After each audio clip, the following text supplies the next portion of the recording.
Hey, and did you know I'm currently accepting new patients in New York, offering both in person and telehealth visits? And I also provide telehealth for patients in Michigan, with North Carolina coming soon. And I also offer coaching, both intimacy coaching and menopause coaching, nationally and internationally. So look us up on www.femvhealth.com.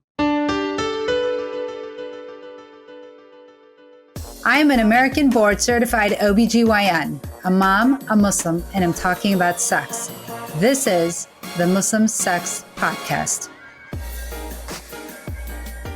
Welcome to the Muslim Sex Podcast. I'm your host, Dr. Sadaf and this episode is everything you need to know about physician wellness, perimenopause, thriving in midlife, and beyond.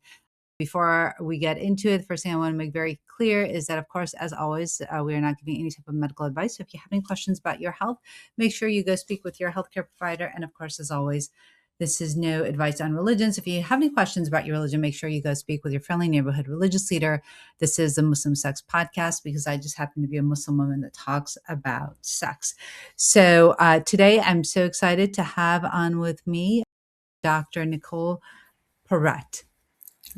Thank you so much. It's a pleasure to be here. Thank you for coming on. And so for all those people that may not know who you are, if you could please introduce yourself, where you're located, what you do, and we'll get started.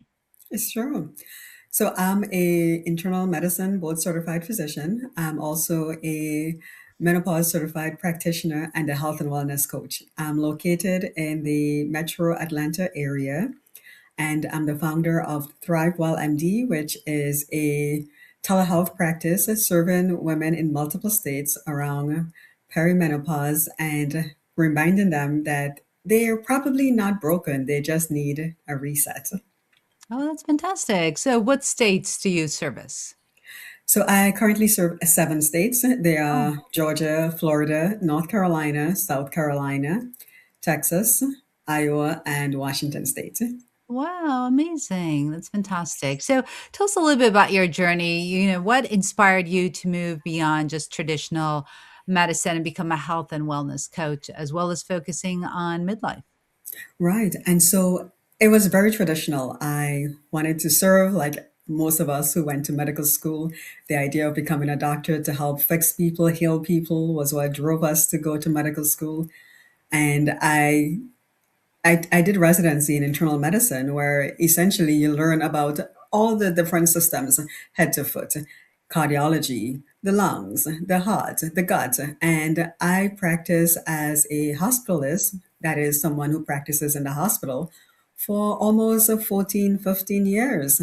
And for the most part, I enjoyed it until towards the end when I started to develop burnout. Essentially, started feeling extremely tired, started to realize that there was so much more to life than working long 12, 14-hour shifts and missing out on the other activities of life, the birthdays, the get-togethers, I hear etc. you 100%. Right. And so that's when I discovered coaching. And so this also happened to coincide right around COVID. And so we had that added stress of COVID in the air as well. And so being on the front lines, it really drove that burnout, and it made me reach to coaching for tools to actually get through. And it really made a difference in terms of finding tools and finding mechanisms to help control stress, how to move forward on a day to day basis. And it was a transformative experience. And so I became certified as a health and wellness coach. And then as I coach myself through the process, I realized there's much more than just, okay, working through stress. And I realized that there was the weight gain, the brain fog, the lack of energy, these things that just kept persistent no matter how much I coach myself or I got coaching from my other coaches. And yes, you may get improvements, but there was this constant background noise that wouldn't go away, that constant background fatigue that was not there. I spoke to my OB guide about it at our annual wellness visit, and she said, "You're stressed. You have little kids. Go on a date night." And I was like, "Okay." And I was kind of disappointed because it was not exactly the answer I was hoping for. circle back the next year and I told her, well, it's kind of getting worse. I mean, I really feel tired. I'm getting more weight and my libido is dropping. And I'm telling her all these things. And she's like, yeah, I know having kids is rough. And when you're working full time, That is awful. That is such a typical GYN response. I'm like, I know. I was so I'm shaking my disappointed. head. As a fellow GYN, I'm like, "Oh my god, okay." I know. I was so disappointed. And so I said, okay, mental note to self, do not mention these things again. Yeah, right?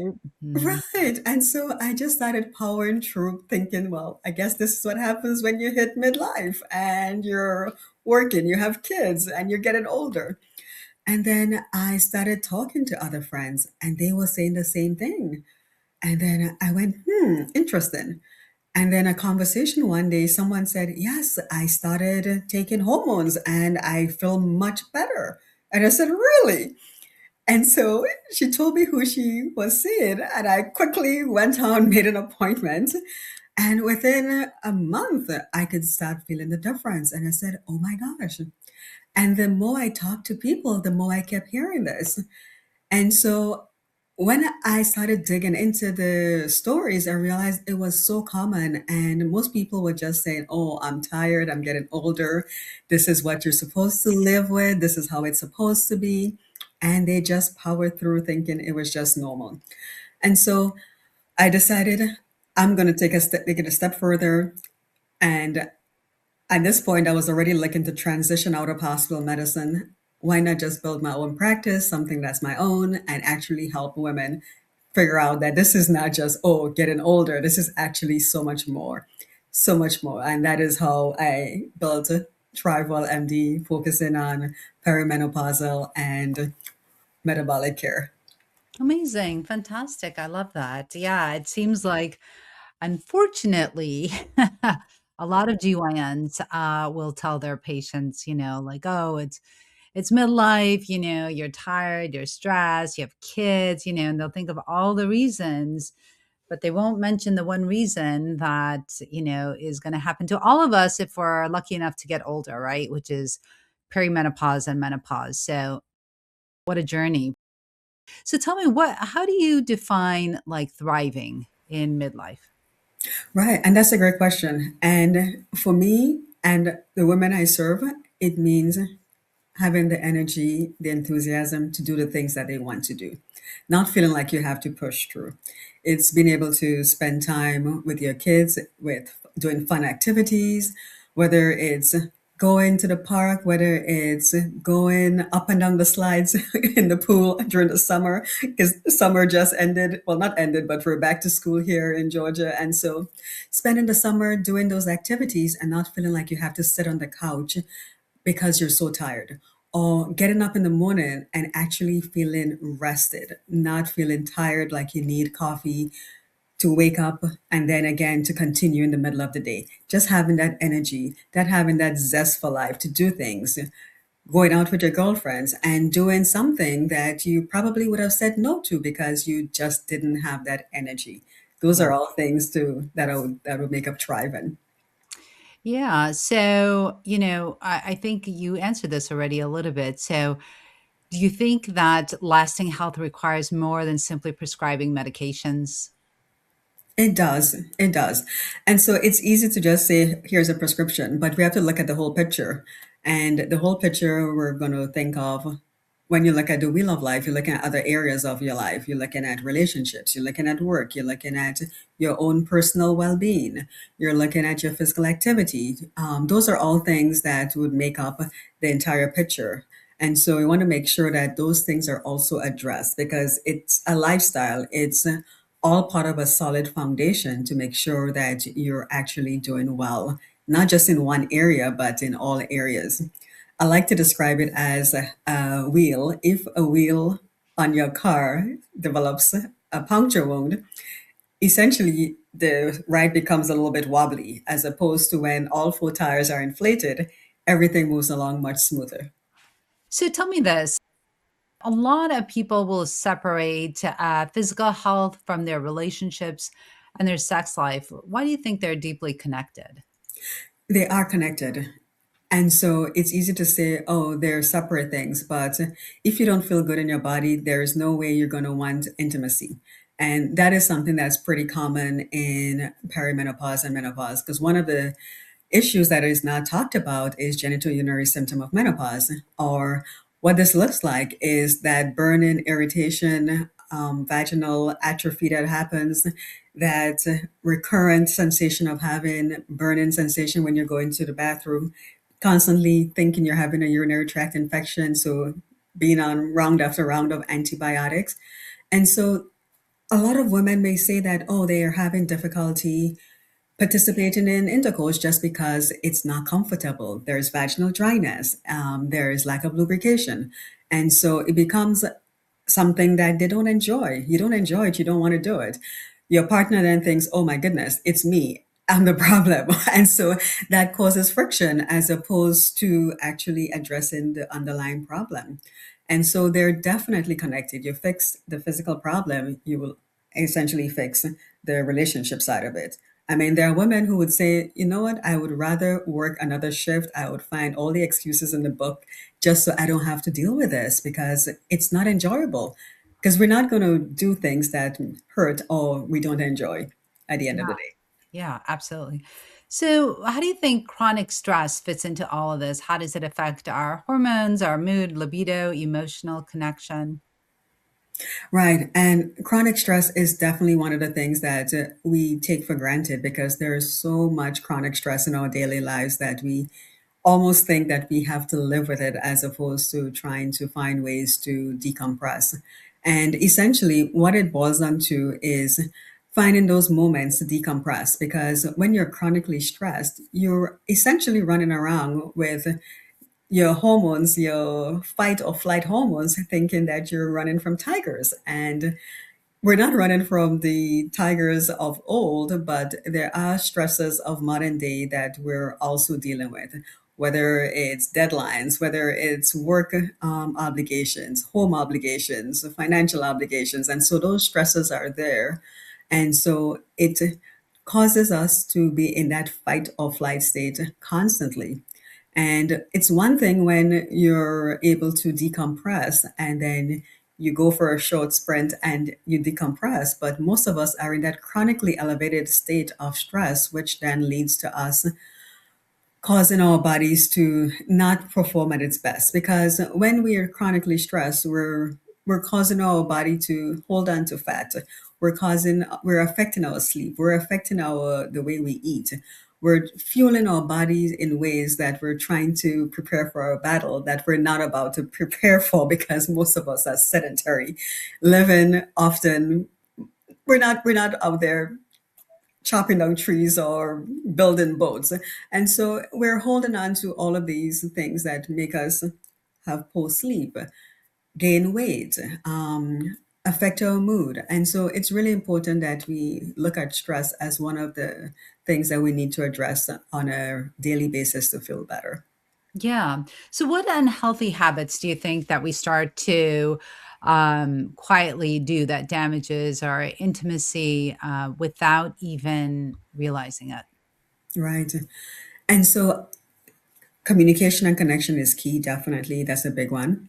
But accepting that, oh, this is part of getting older. And so if we're accepting that, oh, this is part of getting older, as opposed to saying, well, this is what's going on, let me see what I can do to find out how to fix this. Go speak with a friend. Oftentimes, most of our cultures, it's taboo to speak about these things. And so these things get swept under the rug. We're not talking about it. And as a result, they just fester as one partner or both partners just feel disconnected. They're not able to have that conversation to bridge the gap. And so it's so important that we're able to communicate and ask questions as needed to get to the root cause of what's going on. So, as women approach their 40s and 50s, what changes do you think they should physically expect? And, how does that affect their energy, their desire, and their relationship?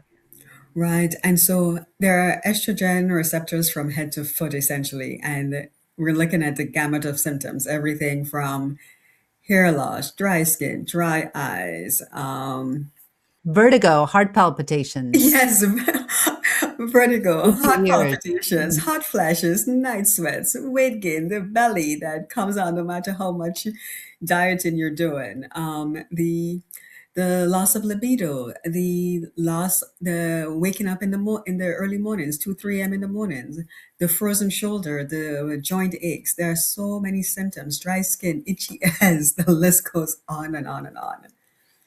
Yeah. Yeah. Yeah, so, women often assume that, it's just, these things happen as we get older, and so what do you think deserves medical evaluation and what things we can just chalk up to as getting older? Right. And so it's so important that we actually look at it from a holistic point of view because oftentimes what happens, you go to the sleep doctor because you're waking up in the in the early morning. You go to the cardiologist or the ER because you're having heart palpitations. You go to the gynecologist because of the vaginal dryness. And so it becomes this piecemeal effort to put it all together when in truth and in fact most of these symptoms fall under one umbrella. There's that pattern of the multiple symptoms that by simply finding someone who could actually address all in a holistic fashion, then you're able to get one set of treatment and get improvement in their symptoms. Are there any health conditions that you see that masquerade as perhaps low libido or relationship problems? Oh yes, I mean we're thinking of things like depression. Those definitely can be medical diagnoses that would also affect sleep, would also affect relationships, libido. Those are definitely things that we also have to factor in. And so you definitely want to make sure that proper screening is done to ensure that that is not the case because that can also be treated. Things like hypothyroidism is another one that can also cause changes that can be masqueraded. So having a thorough assessment, including analysis of mood as well as lab work, and doing a comprehensive intake to include things like thyroid function to make sure that those are normal and not contributing to some of the symptoms that are being experienced. Yeah. So, talk about different things such as hypothyroid that can also masquerade as, low libido when somebody's like sad or depressed or things like Mhm. that. Weight gain, we haven't really touched on that yet, but weight gain, weight changes affect, how we feel about our bodies, our confidence, our intimacy. How do you approach conversations about weight without creating shame? Right. And so it's one of the things that can be a touchy topic for many women. And so when women come to me, they're actually already saying, I'm trying to lose weight. I've been doing all these things and I'm not able to lose the weight. So the conversation has already started because they've said, this is something that's bothering me. But I often like to remind them as well that as we get older, we can't do what we did in our 20s to lose weight.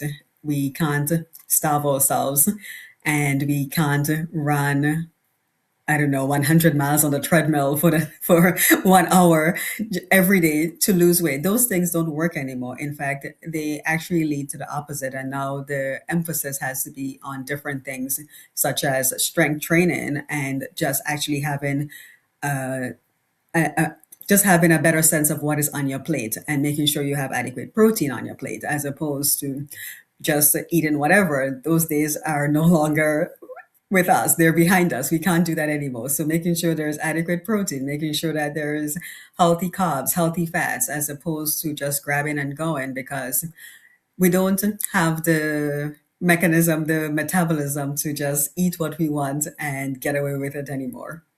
Yeah. So, what role does sleep and stress and muscle health play in helping to maintain a healthy metabolism?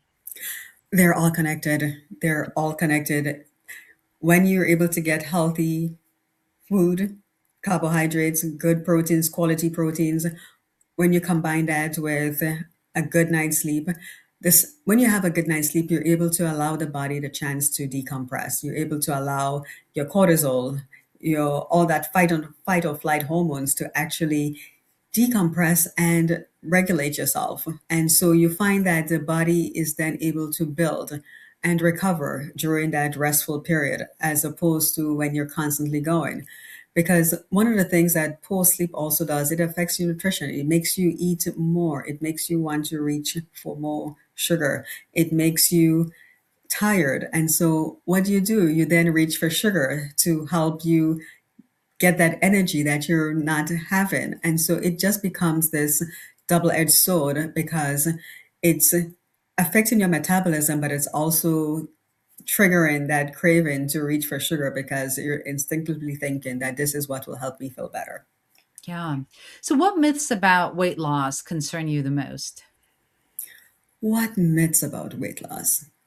I think the biggest one would be that as you're getting older, you could keep doing the same thing because I see women still doing high intensity exercises 5, 6 days a week and not quite understanding why they're not losing weight. They're still thinking that the way they did things when they were in their 20s will still work when they're in their 40s and 50s, and that's not the case.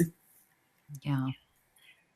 So, now tell me a little bit about your health coaching. So, do you coach physicians on physician burnout, or do you tell me a little bit about your coaching? Who do you coach?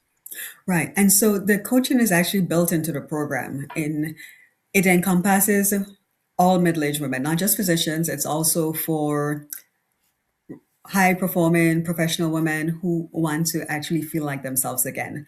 And so, in addition to providing hormone therapy, there's also coaching built into the program where they're able to get health and wellness coaching around exercise, sleep, nutrition. Those are all part of the foundational tools that we need to actually have the end result that we're looking for.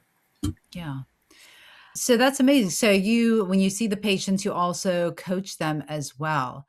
And so, what information, how do you find that that coaching helps women to move forward? Because, they get the telehealth from you when it comes to their, medical issues, but how has coaching helped women as well?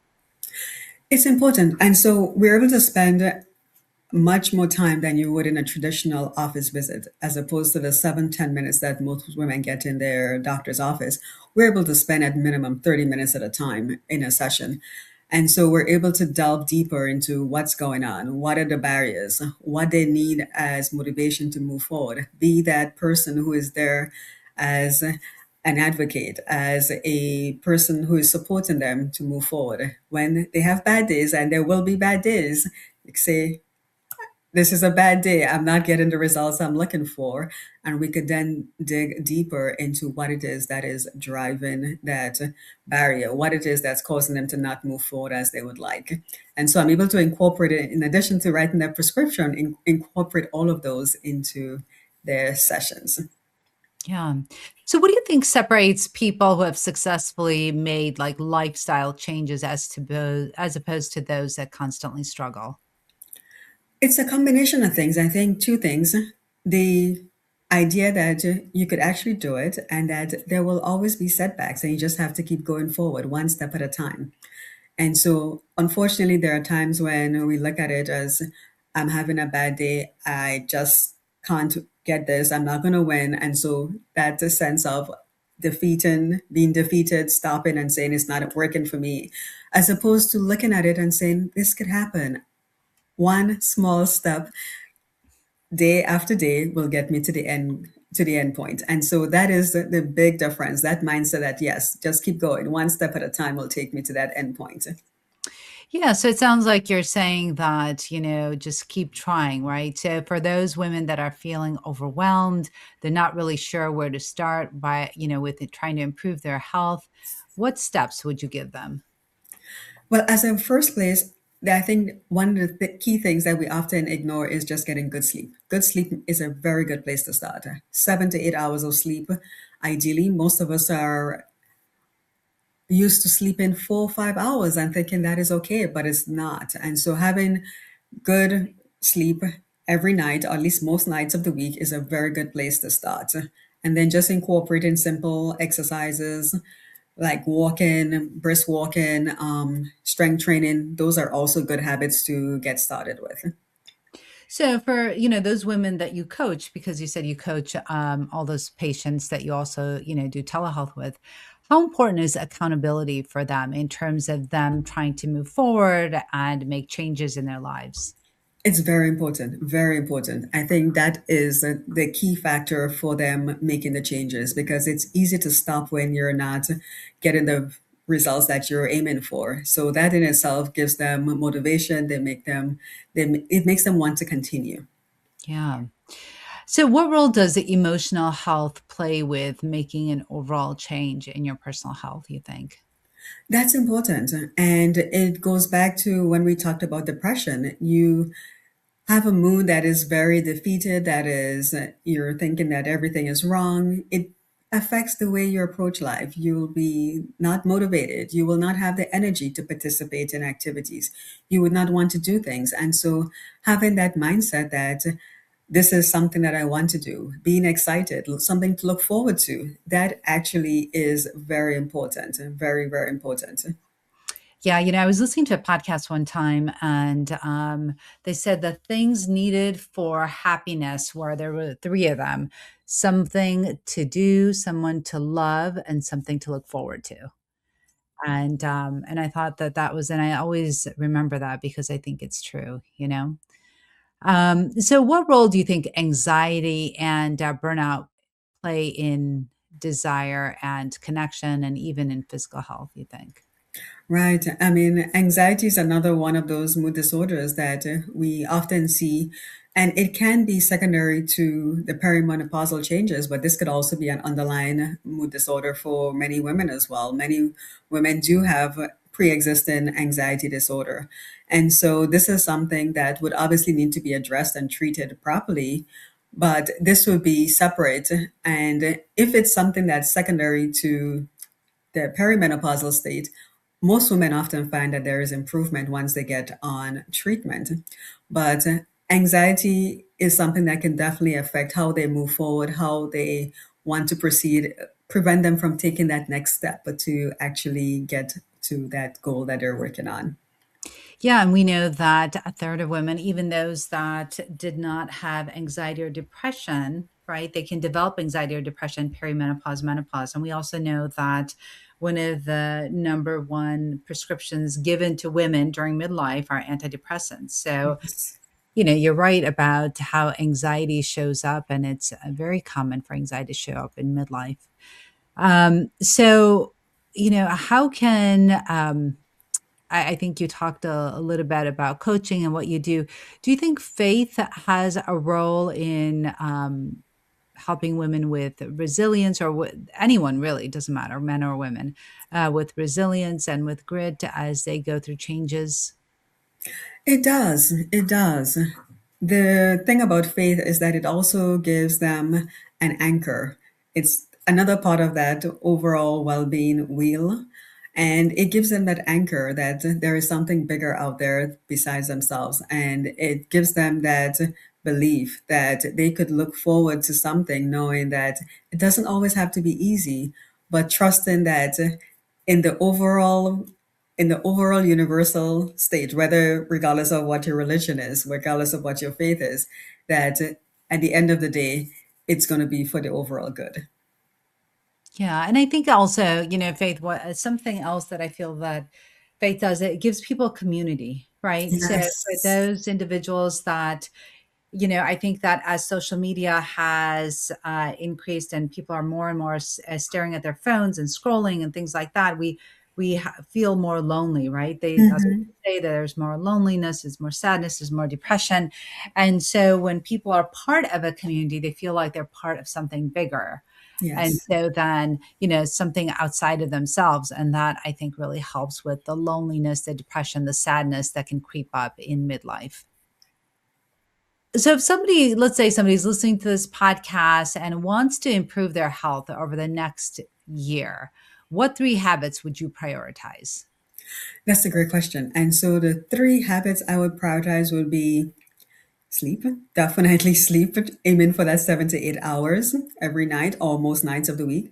Also, exercise. And when I say exercise, just cardiovascular exercise 150 minutes a week, as well as strength training, and also making sure that you are getting stress reduction in, whether that is through meditation, whether that is from talking with friends, whether whatever method you're using to help reduce stress on a daily basis, yoga, meditation, journaling, those are all important things. And those are three good things that you could use to start. And it would also lead to improvement in mood as well as overall physical well being.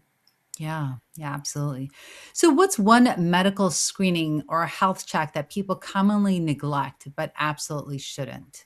And this is going to be a little bit different from what we've been talking about, but I think one of the biggest ones that we're probably ignoring would be colonoscopy screenings. That Yeah, seems that's to what I was be thinking. one that everyone seems to put off. And it's so important, especially when we catch things early, we know it can be curative.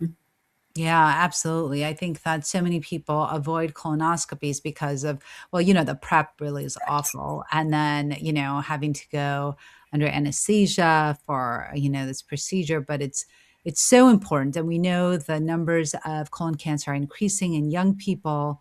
And we know that, a lot of it has to do with processed foods and red meat and things like that. So important for us to get our screenings in. Absolutely. And so, what wellness trend are you most excited about because it's backed by good science? That's a good question. Hmm. I think I would have to say hormonal therapy right now. There's a lot of information that's coming out. We don't have the large trials like the cardiologists do, but we have enough data to support that hormones are good for you.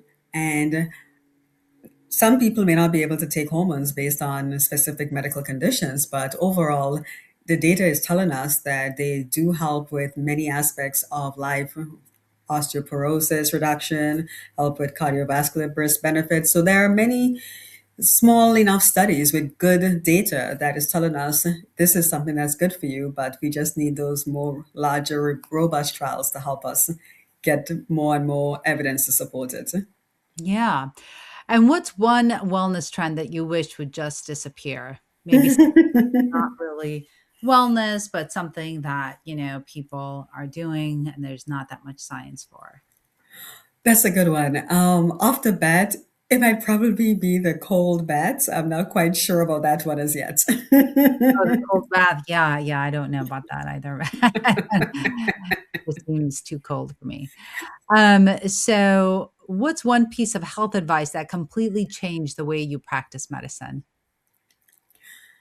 I think it's always being curious and just asking the questions, staying curious, because at the end of the day, just by getting a really good story and listening to what the patient tells you, you'll be able to get to the bottom of the problem. And what's one question you wish more patients would ask their physician? Yes, that's a good one. And when they're having those constellation of symptoms, especially when they're midlife, they should also ask if this could be perimenopause added to the equation because it may not even be something that is crossing their doctor's mind that this could be what they're dealing with. Yeah. I think oftentimes what happens is that, women come in and they have a list of things, right? Especially in midlife, a list of things of what's not going right. And I think Mhm. that, in most traditional medical settings, the physician has about 15 minutes, right, for like a problem visit. And so when somebody comes with a list, I think physicians are like, they may like roll their eyes, not in front of the patient, but in their head, like, oh my God, yeah, how Yes, am I going to get through this whole thing? Right.